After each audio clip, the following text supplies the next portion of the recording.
If you love completing your Apple Watch rings, you won't get results. Here's why. So when people utilize the Apple Watches, they utilize the data that is on the rings. Sure, it might be motivating to see data, to track the numbers, to see these rings coming out, and that can be super motivating and it can allow you to do more movement. However, there's large parts of an Apple Watch or a tracking app that will be insignificant to you and put there for a feature of the Apple Watch to perceive its value higher. So when people see the Apple Watch can track calories, the running calories, the daily calories, the rings of steps, their food logging, whatever it is, you think that they're accurate, right? It's Apple, it's amazing, it's Samsung, it's fucking Garmin. They are the best. But the problem is that they don't tell you the real data. In Autonomy, I tell my clients to ignore the Apple Watch and actually get a cheap ass one of these, which was £20 off Amazon, and it only tracks steps. Why?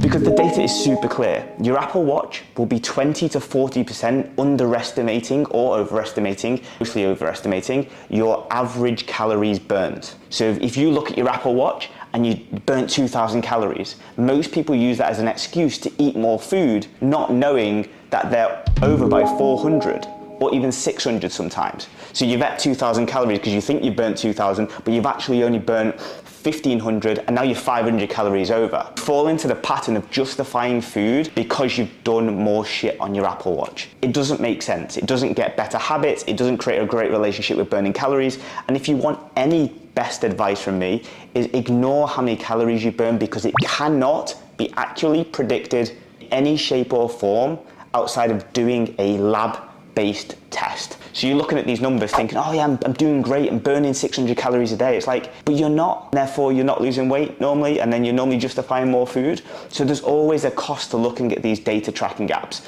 There's so many benefits that allow you to get motivated to get started with. It gets you out the door, it holds you accountable, which is amazing. In the long term, it sets you up for a bad relationship with calories burnt. It sets you up for thinking you've burnt more calories than you do and then justifying more food. And overall, it's not a great measure of success. So what you want to do is do two things. You want to ignore everything on your Apple Watch outside of steps and steps. That's it. Don't use it for calories burned. Don't use it for exercise tracking, because none of these things exist in actuality. If I knew how many calories my client burned absolutely specifically every day, I'd love to be able to create a really specific nutrition plan, but you cannot do that. You have to look at body weight and do BMR and TDE, but they're all elements of guessing. Every diet plan that you start is a guess to work better.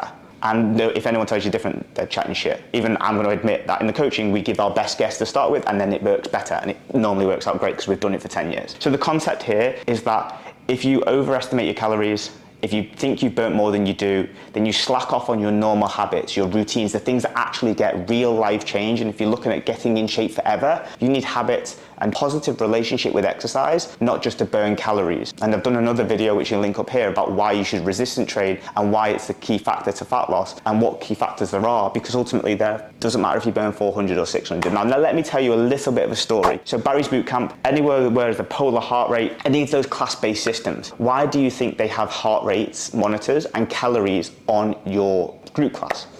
Because if you feel like you've burnt 1,000 calories a workout, which you can't get anywhere else, you're gonna come back, business.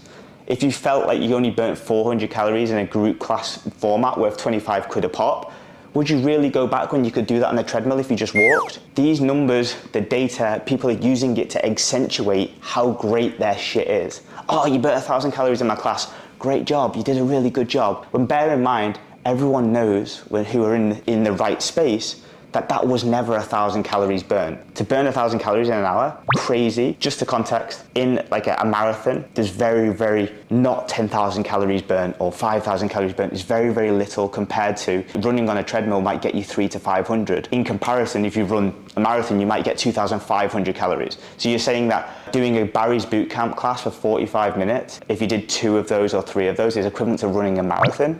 Nah, bro. So the concept is here, is if you're looking at your rings and you're looking at your calories burned and you're judging your food based off that, terrible idea. What you need to do is look at your habits, have a positive relationship, and almost forget the calories burned, because you can't control it anyway. Just focus on doing exercise, doing it consistently, hitting a good amount of data steps, and making sure that they're your major metrics. most people fall short when they look at Apple Watches because they justify either how many calories they burn, or they justify how much food that they had, or they justify that they can slack off tomorrow because they burnt 1,000 calories today. They're all inaccurate. And if they're all inaccurate, you're missing results because you're using wrong data metrics. Halas.